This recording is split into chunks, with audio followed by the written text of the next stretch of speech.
C'est le monsieur Tarif. C'est précisément le surnom que Trump s'est lui-même attribué il y a plus de 6 ans lors de son premier mandat. Je suis l'homme des tarifs. Quand des personnes ou des pays viennent piller la grande richesse de notre nation, je veux qu'ils paient pour le privilège de le faire. Ce sera toujours la meilleure façon de maximiser notre puissance économique. Nous encaissons en ce moment des milliards de dollars grâce aux tarifs. Rendez l'Amérique riche à nouveau. Trump nous prévient depuis des années de manière très claire. Il n'est pas exactement ce qu'on pourrait appeler un fervent défenseur du libre marché ou du libre-échange. Son nouvel allié surprise, le libertarien Javier Milei, ne mâche pas ses mots non plus. Selon lui, le commerce n'est rien de moins qu'un pillage. D'après sa lecture des chiffres, les États-Unis ne seraient pas en position favorable. Cela dit, il y a matière à nuancer. Il suffit de penser à tous ces produits fabriqués par des entreprises américaines et consommés aux 4 coins du globe. Les bénéfices générés, tout comme les capitaux internationaux investis aux États-Unis dans des actions, des obligations ou encore des produits financiers divers, n'apparaissent pas dans la balance commerciale. Pourtant, ils existent bel et bien et ils jouent un rôle déterminant. Quoi qu'il en soit, aujourd'hui le libre-échange est crucial pour l'industrie américaine. À moins que Trump ne veuille s'engager sur la voie catastrophique d'une politique de substitution aux importations, à la matière du péronisme, ce pilier du commerce mondial ne risque pas de disparaître de sitôt. Mais tenez-vous bien, savez-vous quel pays pourrait être la prochaine cible de cette vague de menaces tarifaires? Eh bien, avec 60% de part de marché dans la production de semi-conducteurs, on a Taïwan, le leader mondial incontesté. Et juste derrière, avec 20% de la production mondiale, on retrouve la Corée du Sud, deuxième fabricant mondial. Pourquoi est-ce que je vous parle de ça? Eh bien, jetez un coup d'œil à cette information. Le président Trump a proposé des droits de douane allant jusqu'à 100% sur les semi-conducteurs fabriqués à Taïwan, tout en critiquant le CHIPS Act bipartisan qui a déjà généré plus de 450 milliards de dollars d'investissement dans les secteurs des semi-conducteurs et de l'électronique aux États-Unis. Pas 10, pas 25, pas même 50. Trump a déclaré qu'il était prêt à imposer des droits de douane de 100% sur les semi-conducteurs fabriqués en dehors des États-Unis. Ces puces électroniques, qui paradoxalement alimentent les cerveaux derrière les produits des entreprises tech de la Silicon Valley, dont beaucoup l'ont pourtant soutenu pendant sa campagne. Et c'est pas tout. Ces derniers temps, une autre industrie mondiale clé est également dans son collimateur. Je fais référence à celle-ci. Les sidérurgistes coréens sur le qui-vive alors que Trump dévoile un plan de tarif douanier de 25%. La Corée du Sud est le 6e plus grand producteur d'acier au monde. Elle compte par exemple la plus grande aciérie de la planète avec plus de 4000 employés et une superficie de plus de 8 millions de mètres carrés. Autant dire que ce n'est pas un petit joueur. Mais c'est pas fini. La Corée du Sud est également le 2e plus grand fabricant de semi-conducteurs au monde, juste derrière Taïwan. Ainsi, les droits de douane sur l'acier, mais surtout sur les semi-conducteurs, semblent viser directement Séoul et pas seulement Taipei. Quoi qu'il en soit, dans cette vidéo, on va se concentrer sur l'île taïwanaise. Alors, qu'est-ce que tout ça implique exactement? Est-ce que ça va entraîner un effondrement économique pour ces deux pays? Eh bien, ne courons pas trop vite. Les taxes sur l'acier, Trump les avait déjà introduites lors de son premier mandat. À l'époque, les Sud-Coréens avaient déjà accepté un système de quotas limitant leurs exportations d'acier vers les États-Unis. Ce système est d'ailleurs toujours en vigueur aujourd'hui. Cette décision a été une punition à double tranchant pour les Sud-Coréens qui ont vu leur opportunité commerciale avec les Américains diminuer et pour les Américains eux-mêmes contraints de remplacer cet acier par des productions locales plus coûteuses. Ce qui naturellement a fait grimper les prix des produits finis et réduit leur compétitivité à la fois sur le marché intérieur et à l'international. Et après ça, bien sûr, on déplore le déficit commercial. Du Trump tout craché. Mais attendez, je sais ce que vous pensez. Sancho, cette vidéo, elle n'était pas censée parler de microprocesseurs? Eh bien, en effet. Mais voyez-vous, ces deux programmes tarifaires pourraient finir par avoir beaucoup plus en commun qu'on ne pourrait l'imaginer. Et si la menace des droits de douane de 100% sur les semi-conducteurs visait réellement à limiter l'importation de puces étrangères, en particulier celle de Taïwan, vers les États-Unis? Est-ce que ce serait pas un coup de génie pour stimuler la production nationale de semi-conducteurs? Ou bien est-ce une décision désastreuse, risquant de causer un tort énorme à la compétitivité de secteurs américains clés comme la technologie ou l'industrie automobile? Et bah dans cette vidéo, on va répondre à toutes ces questions et bien plus encore. Attendez-vous à une analyse riche et approfondie parce qu'il y a beaucoup à décortiquer ici. Mais avant de démarrer, je t'invite à t'abonner, à liker et à partager. Allez, c'est parti! Des barrières douanières dangereuses. My message to every business in the world is very simple. Come make your product in America and we will give you among the lowest taxes of any nation on earth. But if you don't make your product in America, which is your prerogative, then very simply you will have to pay a tariff. Taïwan s'inquiète. c'est pas sans raison. La position clairement dominante de Taïwan dans la production de semi-conducteurs a été et reste l'un de ses meilleurs boucliers, contre la Chine j'entends. Si le géant asiatique venait à envahir l'île, cette précieuse production pourrait être arrêtée, ou au moins fortement réduite. Et là, toutes les chaînes de production mondiales, peu importe le produit auquel vous pensez, subiraient des répercussions majeures en cascade. Maintenant, en théorie, Trump n'a pas les meilleures relations avec la Chine. Et je dis bien en théorie, parce que dernièrement, même sur ce point, des doutes émergent. Bien sûr, on parlera plus en détail dans une prochaine vidéo. Mais alors, la question se pose. Pourquoi adopter une position aussi dure envers Taïwan, un allié stratégique des États-Unis? Et pourquoi avoir une attitude semblable envers d'autres amis de l'oncle Sam dans la région, comme le Japon? Eh bien, regarde cette nouvelle. Trump dit que Taïwan a volé l'industrie des puces électroniques des États-Unis, mais ce n'est pas vrai. Un instant, est-ce que Taïwan a volé l'industrie des semi-conducteurs aux États-Unis? Eh bien, si vous posez la question à Trump, la réponse sera sans grande surprise un retentissant oui. Mais si l'on regarde les chiffres, l'histoire est en réalité bien différente. Taïwan n'a absolument rien volé. L'ascension de l'île dans l'industrie des semi-conducteurs a commencé en 1976 lorsque son institut de recherche en technologie industrielle a acquis la Radio Corporation of America. À partir de là, le gouvernement taïwanais a fait ce que n'importe quel pays doté d'une vision stratégique aurait fait. Mettre en place des incitations fiscales, former une main-d'œuvre compétitive et s'engager dans une stratégie de développement technologique qui a transformé l'île en une superpuissance technologique. Évidemment, s'il y a bien une chose que Trump nous a apprise, c'est que la vérité est rarement une obligation. Disons plutôt une option facultative, aisément jetable si elle ne cadre pas avec son discours. Et dans ce cas précis, son message est sans équivoque. Ils ont volé nos emplois, mais nous, moi, Trump, je vais les ramener. Et au final, peu importe que ce soit vrai ou non. Ce qui compte réellement, c'est que les électeurs du Michigan, de Pennsylvanie et du Wisconsin y croient. Le problème, c'est qu'à Taïwan, cette accusation est tombée comme une bombe. Parce que si ces droits de douane venaient à être imposés, l'île pourrait connaître un véritable séisme économique. Être indispensable, ça a un prix. Depuis des années, Taïwan a tout misé sur les semi-conducteurs pour s'imposer sur la scène mondiale. Et il faut le reconnaître, cette stratégie a fonctionné. Leur industrie est cruciale aujourd'hui et le restera encore dans les décennies à venir. Mais il y a un problème. Ils en dépendent beaucoup trop. Les gouvernements taïwanais ont depuis longtemps fermé les yeux sur ce manque de diversification. Et maintenant, avec Trump qui brandit la menace des droits de douane, l'île joue peut-être avec le feu. Regarde ceci. Aujourd'hui, plus de 40% des exportations de Taïwan sont constituées de circuits intégrés, autrement dit de semi-conducteurs. En d'autres termes, un quart du PIB de Taïwan repose sur ces petites puces. C'est fou, non ?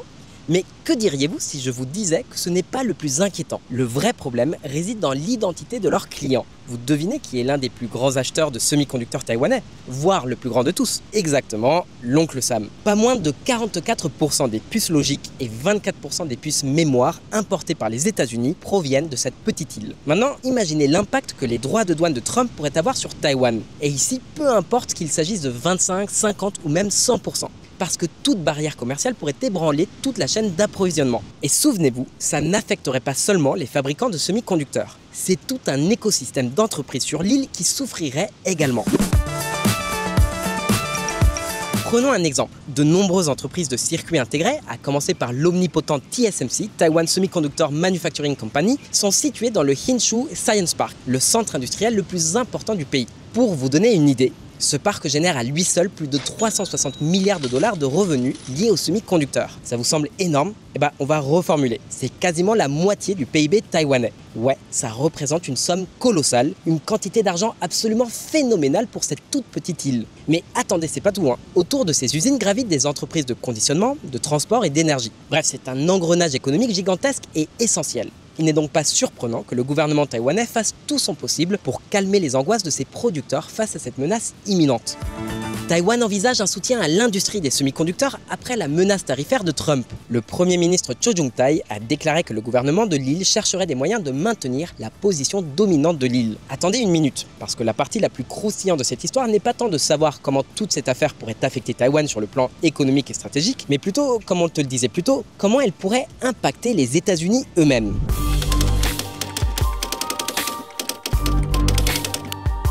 Revenons un instant à la campagne présidentielle de Trump. Durant les mois qu'ont duré cette campagne, le candidat multipliait les promesses dans tous les sens. Des expulsions massives, des droits de douane extravagants, moins de bureaucratie, mais parmi toutes ces promesses, il y en avait une autre absolument crucial, réduire le coût de la vie dans le pays. Pour vous donner une idée, entre le début de 2020 et la fin de 2023, les prix des biens essentiels tels que l'eau, l'électricité et les loyers ont augmenté en moyenne de plus de 20%. En réalité, Trump a en grande partie remporté l'élection en promettant de tout faire pour lutter contre la hausse des prix, un enjeu encore très présent dans l'esprit des Américains. Mais qu'est-ce que vous répondriez si je vous disais que son plan tarifaire, y compris le coût porté aux semi-conducteurs, pourrait aggraver la situation ? Comme on te l'a déjà expliqué dans d'autres vidéos par le passé, les droits de douane ne sont pas réellement payés par les entreprises taïwanaises ni par les habitants de Taïwan. Ces coûts sont directement supportés par les importateurs américains. Ce qui signifie qu'en fin de chaîne, ce sont les consommateurs finaux qui vont en faire les frais. En clair, ils feront face à des prix plus élevés. C'est en quelque sorte une taxe déguisée, une taxe Trump. Et oui, ça s'appliquerait aussi aux semi-conducteurs. Mais ne nous mentons pas. En plus des consommateurs, les géants de la tech américaine seraient parmi les plus grands perdants dans cette affaire. La menace de droits de douane sur les puces électroniques de Taïwan par Trump pourrait donner un nouveau casse-tête à Nvidia après l'affaire DeepSeek. De nombreuses entreprises américaines dépendent fortement des semi-conducteurs taïwanais. Donc si les droits de douane augmentent, c'est toute leur chaîne de production qui pourrait être affectée. On parle de toutes les entreprises, de Boeing à Microsoft jusqu'à Lockheed Martin. La production locale de biens et de services serait pénalisée malgré le fait que c'est supposément ce que Trump veut encourager. Mais vous voyez, quelles seraient les conséquences des droits de douane ? Premièrement, les marges de profit de ces entreprises seraient réduites et leurs actions pourraient chuter. Deuxièmement, elles seraient probablement obligées d'augmenter les prix de leurs appareils et services, ce qui bien sûr entraînerait une baisse des ventes. Et par conséquent, des profits amoindris. Retour à la case départ. En fait, de nombreux experts avertissent déjà que ces droits de douane pourraient provoquer un exode massif des usines de production hors des États-Unis, plutôt que l'inverse. Tout simplement parce que les grandes entreprises de la tech doivent continuer d'avoir accès aux puces taïwanaises sans ces surcoûts. Mettons-nous dans le meilleur des cas pour Trump. Est-ce que ça réglerait immédiatement le problème du coût de la vie et créerait des milliers, voire des dizaines de milliers d'emplois, alors même que le pays est déjà en plein emploi? Eh ben non, rien ne garantit que ça se produira. Vous voyez, il faut entre 3 et 5 ans pour construire des usines de fabrication de puces. En fait, pour vous donner une idée, TSMC a commencé sa première usine en Arizona en 2020 et vient tout juste de commencer à produire des puces avancées, presque 5 ans plus tard. Et ce, grâce à l'administration Biden, à Nancy Pelosi et au CHIPS Act.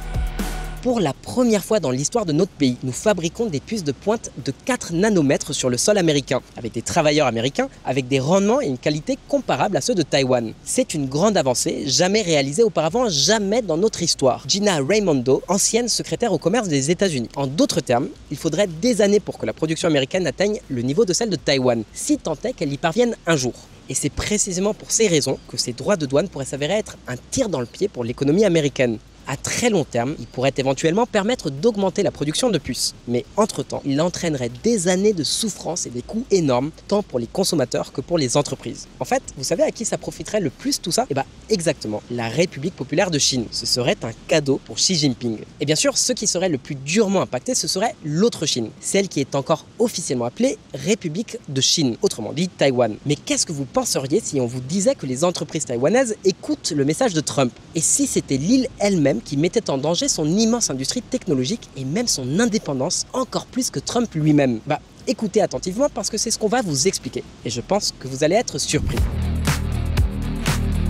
Taïwan est en partie responsable.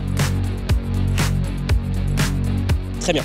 On vient de vous expliquer comment les droits de douane sur les semi-conducteurs imposés par Trump pourraient porter un coup dévastateur à la souveraineté et à l'économie taïwanaise. Mais qu'est-ce que vous penseriez si je vous disais que le plus grand problème de l'île ne se trouve pas dans un bureau à Washington, mais bien chez elle? Ouais, c'est exact. Taïwan ne souffre pas uniquement de pression extérieure. Sur son propre territoire, des décisions politiques ont également poussé ces entreprises à chercher refuge dans d'autres pays. Je vous ai parlé plus tôt de TSMC, le joyau de la couronne de l'industrie taïwanaise des semi-conducteurs. Eh bien, ce géant technologique commence déjà à manœuvrer et investit des milliards non seulement aux États-Unis, mais aussi dans des pays comme le Japon et l'Allemagne.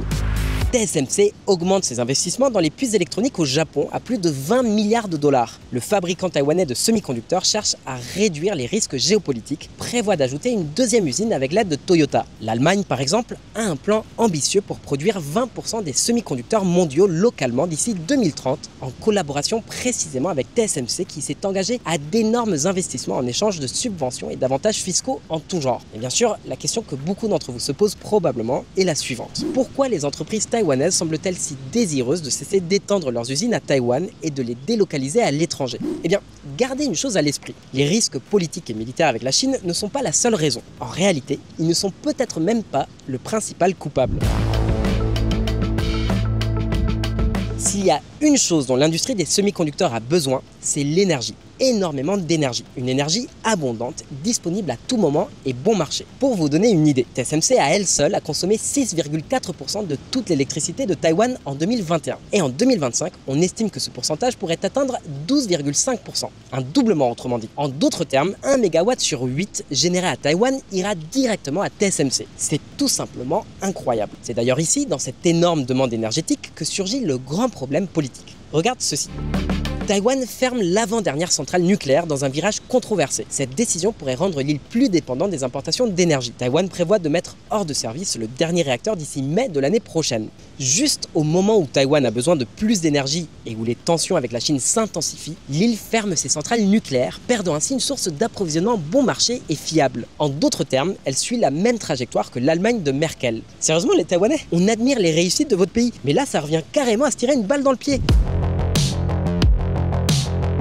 Les amis, il y a encore quelques années, Taïwan disposait de 3 réacteurs nucléaires qui fournissaient une alimentation électrique stable. Mais en 2021, le gouvernement a soudainement organisé un référendum et la majorité de la population a voté contre la mise en service d'une 4e centrale, pourtant en construction depuis 15 ans. Ce qui naturellement a entraîné un énorme gaspillage d'argent et d'efforts. Tout ça dans la foulée de l'accident de Fukushima. Aujourd'hui, même si près de 60% de la population soutient désormais l'énergie nucléaire, Taïwan fermera sa dernière centrale atomique en mai. Face à une telle situation, une autre question se pose. De quoi cette île s'est-elle alimentée toutes ces années?